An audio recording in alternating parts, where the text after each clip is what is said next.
Sebelum nonton video ini, klik tombol subscribe dan nyalain loncengnya ya. Assalamualaikum warahmatullahi wabarakatuh. Bertemu lagi dengan saya Ibu Nani. Baik anak-anak, hari ini Ibu akan menyambung penjelasan dari pertemuan kita minggu lalu. Jadi minggu lalu itu kita sudah membahas apa yang dimaksud dengan puisi rakyat dan jenis-jenisnya. Nah, pada hari ini Ibu akan menjelaskan tentang struktur dan kaidah kebahasaan puisi rakyat. Sebelum mulai belajar, Ibu mohon kalian bisa berdoa masing-masing di rumah dan siapkan buku dan alat tulisnya. Jika ada hal yang penting, itu bisa kalian catat. Selamat menyaksikan ya. Struktur puisi rakyat. Yang pertama itu pantun. Jika kalian melihat apa yang tampil di depan kalian saat ini, itu sama dengan ciri-ciri pantun ya. Jadi struktur itu sama dengan pondasi. Kalau ibaratkan manusia, struktur dan aspek kebahasaan.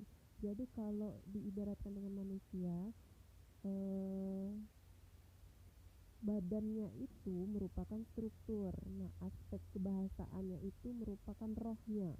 Jadi kalau hanya ada badan, kalau ada hanya fisiknya, tidak ada rohnya, itu sama saja tidak bisa jalan dia, tidak bisa hidup. Nah, sama dengan pantun. Pantun ini strukturnya antara lain satu bait terdiri dari 4 baris. Yang kedua, baris pertama dan kedua merupakan sampiran, sedangkan baris ketiga dan keempat merupakan isi. Ini sudah Ibu jelaskan ya minggu lalu.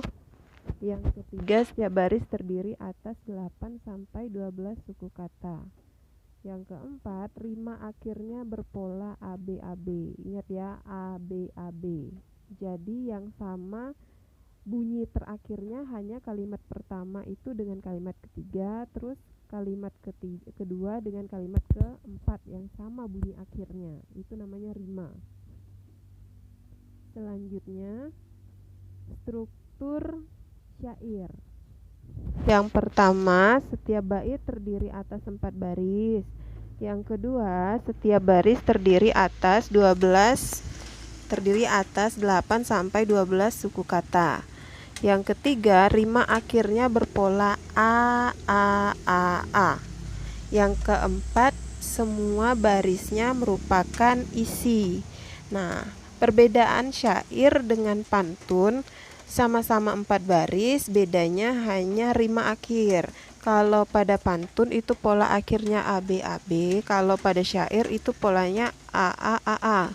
Nah, kalau pada pantun ada sampirannya, sedangkan syair itu semua barisnya isi. Dari keempat baris itu semuanya adalah isi. Lanjut, gurindam. Nah, gurindam ciri struktur yang pertama yaitu setiap bait terdiri atas 2 baris. Yang kedua, rima akhirnya berpola AA karena hanya 2 baris ya, jadi polanya AA. Yang ketiga, setiap baris terdiri atas 8 sampai 14 suku kata. Yang keempat, baris pertama itu merupakan syarat dan baris kedua merupakan jawaban. Yang kelima, kedua baris memiliki hubungan sebab akibat. Nah, ini sebenarnya ciri-cirinya itu sudah dijelaskan kemarin. Bu, gimana cara menghitung suku kata? Kemarin sudah Ibu jelaskan.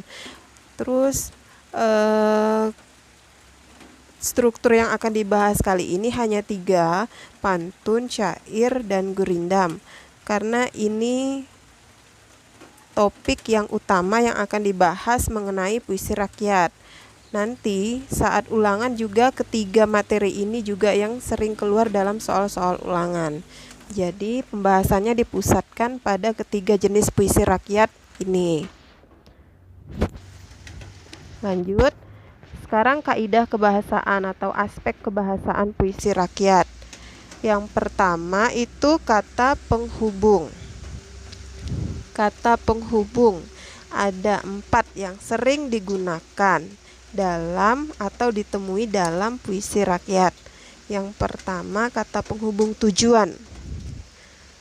Supaya, untuk, agar, guna. Nah, kalau ada keempat kata ini itu berarti menggunakan kata penghubung tujuan. Rajinlah belajar supaya pintar. Rajinlah belajar agar pintar. Nah, itu kata penghubung tujuan. Yang kedua, kata penghubung sebab.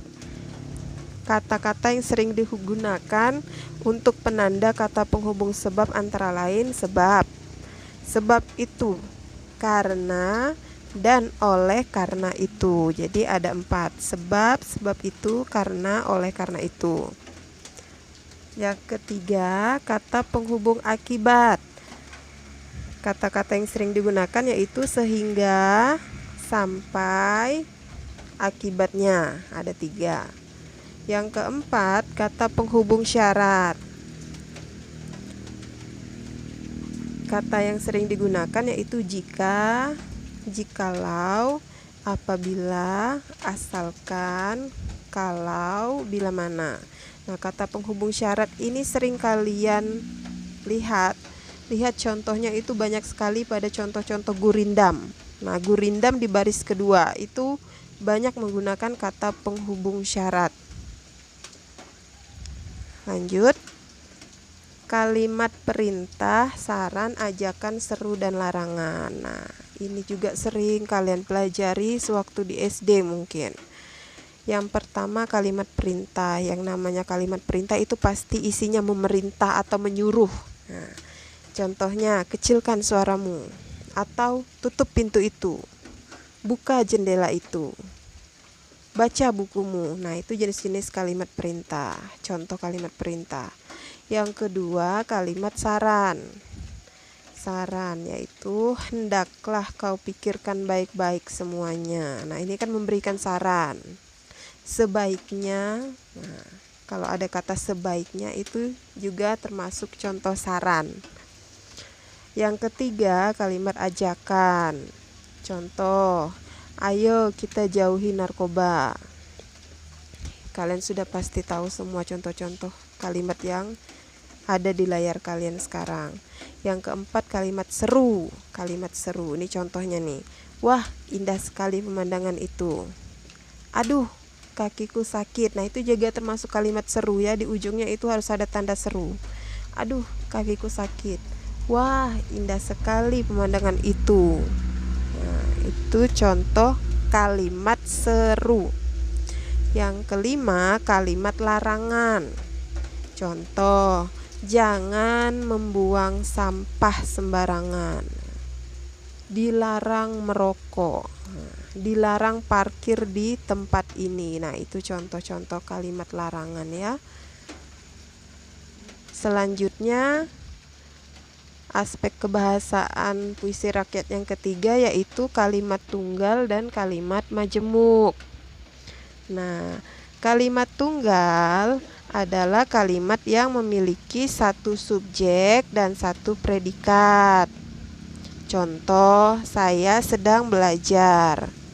Yang kedua, kalimat majemuk adalah kalimat yang memiliki lebih dari satu subjek atau predikat. Contohnya, belajar di waktu kecil seperti melukis di atas batu.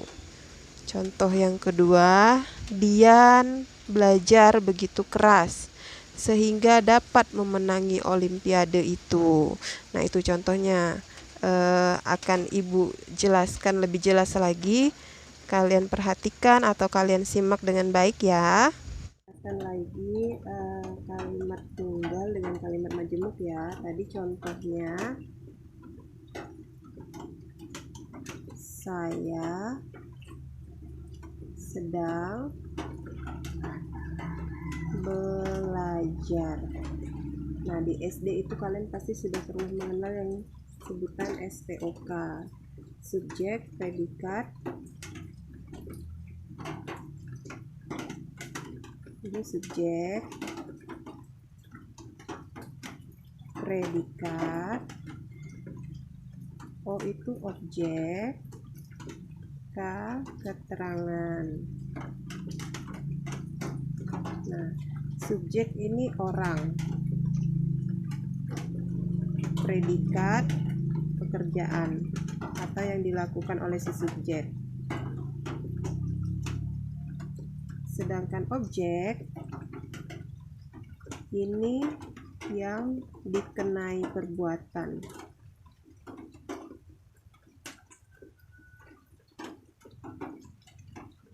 Oleh si subjek tadi.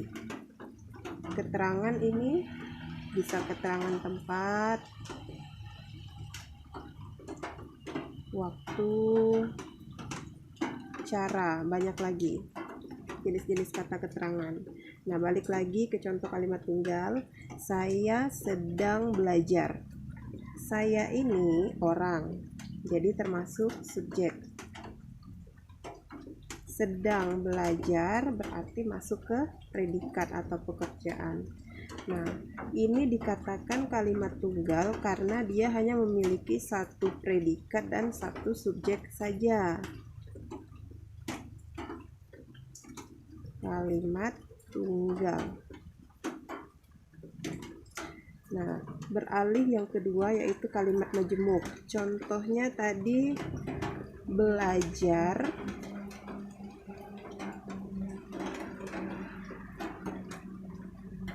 di waktu kecil, seperti melukis di atas batu. Nah, kenapa ini dikatakan kalimat majemuk? Kita analisis satu persatu. Seperti ini termasuk kata konjungsi atau kata penghubung. Ini pembatas antara kalimat pertama dengan kalimat kedua. Belajar merupakan predikat. Belajar ini merupakan predikat. Di waktu kecil ini merupakan keterangan waktu. Nah, yang kedua, melukis juga merupakan predikat. Di atas batu ini keterangan tempat. Ini keterangan waktu. Nah, kenapa ini dikatakan kalimat majemuk?